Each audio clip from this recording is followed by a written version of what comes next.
Picture a child who never heard the word no. Not because they were loved, but because they were avoided. Every tantrum met with a toy. Every discomfort soothed with a screen. Every challenge removed before they could even feel it. They grow up believing the world exists to serve them. That discomfort is a malfunction. That effort is optional. And then one day, they're 25 years old, sitting in a therapist's office, unable to understand why, despite having everything, they feel absolutely nothing. They've never been denied anything. So why do they feel so empty? Because here's what nobody tells you about children raised in comfort. They don't learn resilience. They learn entitlement. They don't develop grit. They develop fragility. And they don't become happy adults. They become the most miserable people you'll ever meet. If you were given everything as a child but feel empty as an adult, type numb in the comments. Let's start with what actually happens in the brain of a child who never experiences discomfort. Because this isn't just bad parenting. This is neuroscience. Every human brain is wired with what Freud called the pleasure principle, the instinctive seeking of pleasure and avoidance of pain. In healthy development, this gets tempered by something called the reality principle. The gradual understanding that you can't always have what you want when you want it, that delayed gratification exists. That discomfort is sometimes necessary for growth. But when a child is raised in an environment where every discomfort is immediately eliminated, where every desire is instantly gratified, something catastrophic happens. The reality principle never develops. Think about it. The child cries immediately, given a pacifier, a toy, a screen. The child gets bored, handed an iPad loaded with endless stimulation. The child struggles with homework parents, do it for them, or hire someone who will. The child faces a social conflict, parents intervene, blame the other kid, ensure their child never feels the sting of consequences. What is this child learning? That discomfort is abnormal. That effort is punishment. That the world will always bend to accommodate their feelings. In The Coddling of the American Mind, psychologists Greg Lukianoff and Jonathan Haidt describe this as safetyism, the belief that people need to be protected from anything that might cause discomfort, even discomfort that leads to growth. And what happens to children raised this way? They become adults who cannot tolerate frustration, who interpret every obstacle as an injustice, who believe that discomfort itself is a form of trauma. But here's the dark irony. By shielding children from all discomfort, we don't make them happy. We make them incapable of happiness. Because happiness, real happiness, doesn't come from the absence of struggle. It comes from overcoming it. Subscribe if you want psychology that challenges what everyone else is saying. Let me show you what's happening in the brain. Because this isn't abstract philosophy. This is measurable, observable brain chemistry. When you work for something, when you struggle, persist, and finally succeed, your brain releases dopamine. But not just any dopamine. It releases sustained, meaningful dopamine that creates lasting satisfaction. This is the neurochemical foundation of resilience, motivation, and genuine self-esteem. But when you get everything immediately, without effort, your brain still releases dopamine. Except it's shallow, it's instant, and it disappears just as quickly. Think about the difference between earning $1,000 through weeks of hard work versus finding $1,000 on the ground. The money is the same, but the feeling isn't. The earned money creates pride, satisfaction, a sense of competence. The found money creates a brief thrill, followed by nothing. Children raised in constant comfort experience the found money version of dopamine for everything. and over time, their reward system becomes dysregulated. Research from Stanford's Dr. Carol Dweck on growth mindset reveals something crucial. Children praised for being smart or talented for things they didn't earn develop what she calls a fixed mindset. They believe their abilities are innate gifts rather than skills developed through effort, and when challenges arise, they crumble. Because their entire identity is built on effortless superiority. The moment something requires actual struggle, it threatens their sense of self. So they avoid it. They quit. They blame external factors. Meanwhile, children praised for effort. You worked really hard on that, develop resilience. They learn that struggle is normal. That failure is information, not identity. That effort is the bridge between who they are and who they want to become. But the pleasure-seeking child never builds that bridge. They just expect to teleport to the destination. And when reality doesn't comply, they don't think, I need to try harder. They think, the world is broken. You want to understand this in vivid detail? Let's talk about Veruca Salt from Charlie and the Chocolate Factory. Remember her? The girl who screams, I want it now, and whose father buys her everything she demands. Who walks into Willy Wonka's factory expecting to own whatever she touches? When she sees the golden egg-laying geese, she doesn't admire them. She demands one. When Wonka says no, she doesn't accept it. She throws a tantrum. And her father, terrified of her unhappiness, tries to buy her one anyway. But here's what's brilliant about Roald Dahl's story. Veruca falls down the garbage chute. She's literally disposed of as a bad egg. Because the story understands something profound. A child raised in pure pleasure becomes rotten. Not mean, not evil, rotten. Spoiled in the truest sense, like fruit that's been kept too long in perfect conditions without any challenge to toughen its skin. Now contrast Veruca with Charlie Bucket. Charlie has nothing. He sleeps 4 to a bet. He gets 1 chocolate bar a year. But when he finds the golden ticket, he doesn't demand more. He savors what he has. He shows restraint, curiosity, gratitude. And in the end, he inherits everything. Not because he demanded it, but because he proved he could handle it. This isn't just a fairy tale. This is psychological truth, wrapped in narrative. Children who experience scarcity, not deprivation, but appropriate limits, develop something crucial. The ability to tolerate discomfort, to delay gratification, to find joy in what they have, rather than constantly craving what they don't. Pleasure-seeking children never learn this.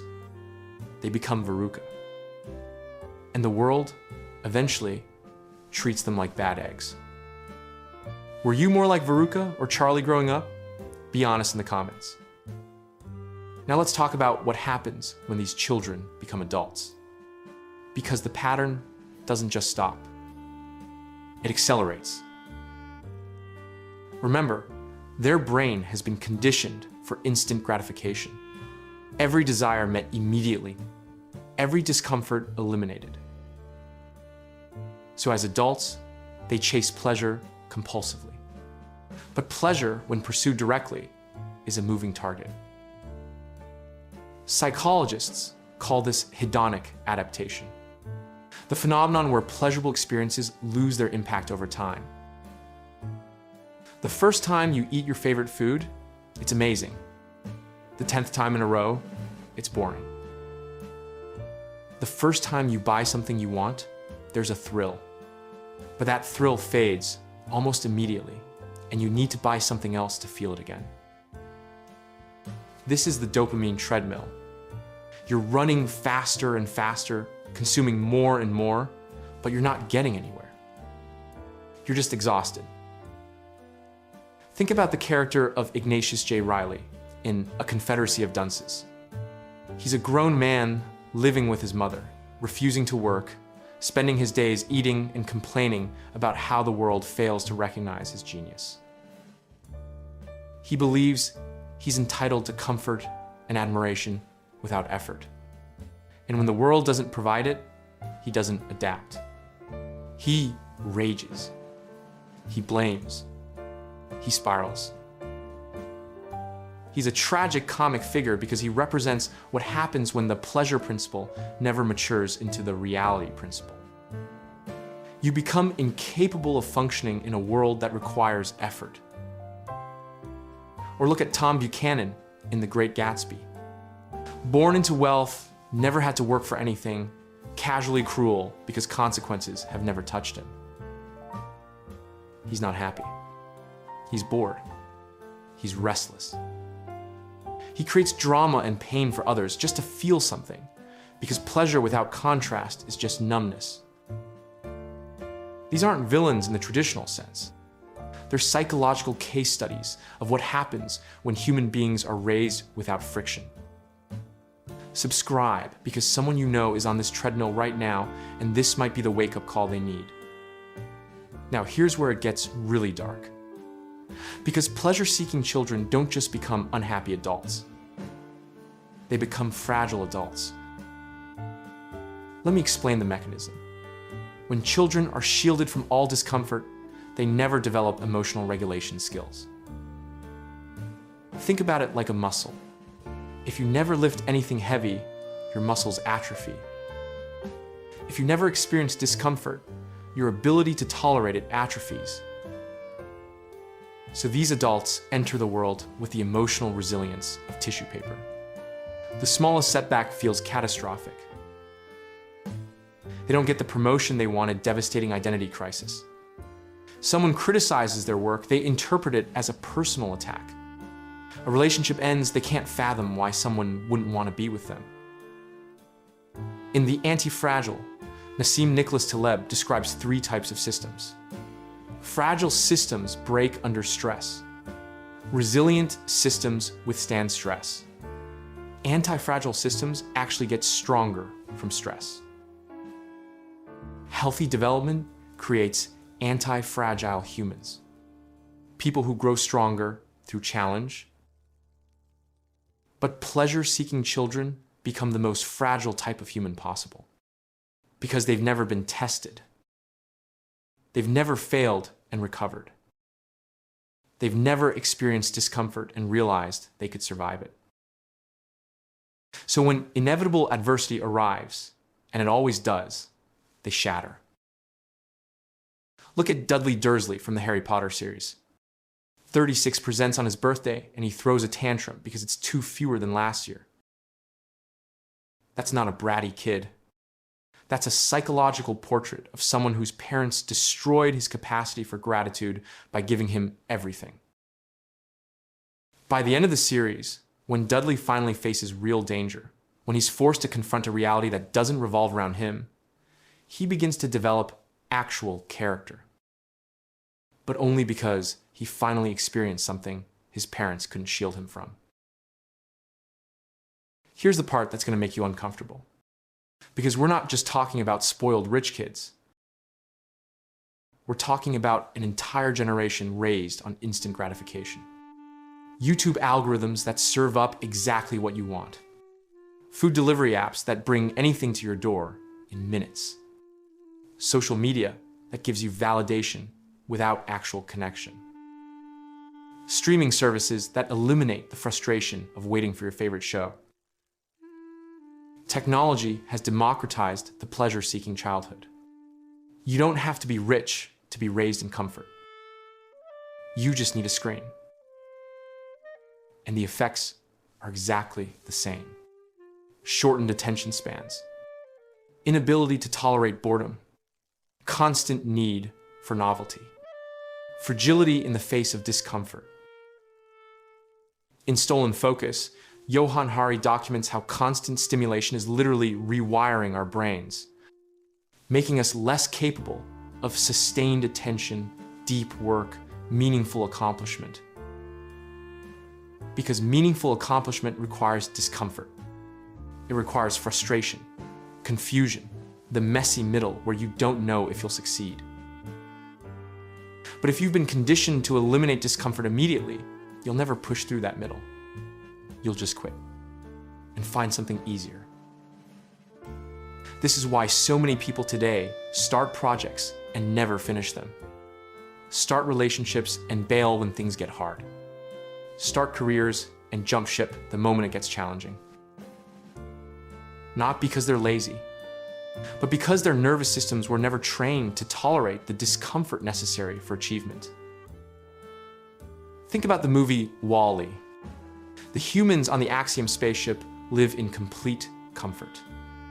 Every need met instantly by robots. And what happens to them? They become physically incapable of walking, mentally incapable of thinking for themselves, emotionally numb to everything except the next pleasurable stimulus. That's not science fiction. That's prophecy. We're creating a world where discomfort is treated as a glitch in the system rather than an essential feature of human development. And the cost is staggering. Now here's the paradox that nobody wants to hear. The pursuit of pleasure doesn't create happiness. It destroys it. Because happiness, real, lasting happiness, comes from meaning, not pleasure. And meaning always requires struggle. Viktor Frankl survived Auschwitz.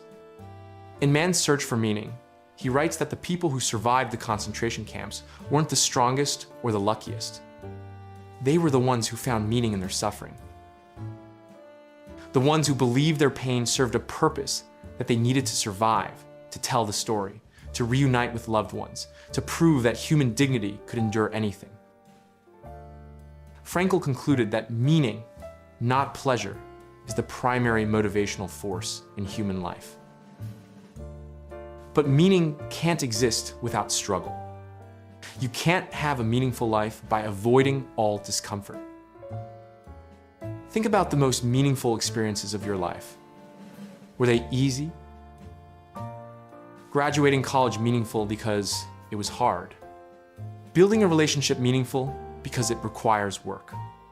Raising a child meaningful precisely because it's the hardest thing you'll ever do. Pleasure, by contrast, is fleeting. Eating ice cream feels good, but it doesn't give your life meaning. Pleasure-seeking children become adults who chase fleeting highs without ever building anything substantial. They're like addicts constantly chasing the next hit of dopamine, but never satisfied. Because satisfaction doesn't come from getting what you want. It comes from becoming someone who's capable of earning what you want. And that transformation requires discomfort.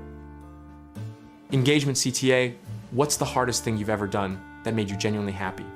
Drop it below.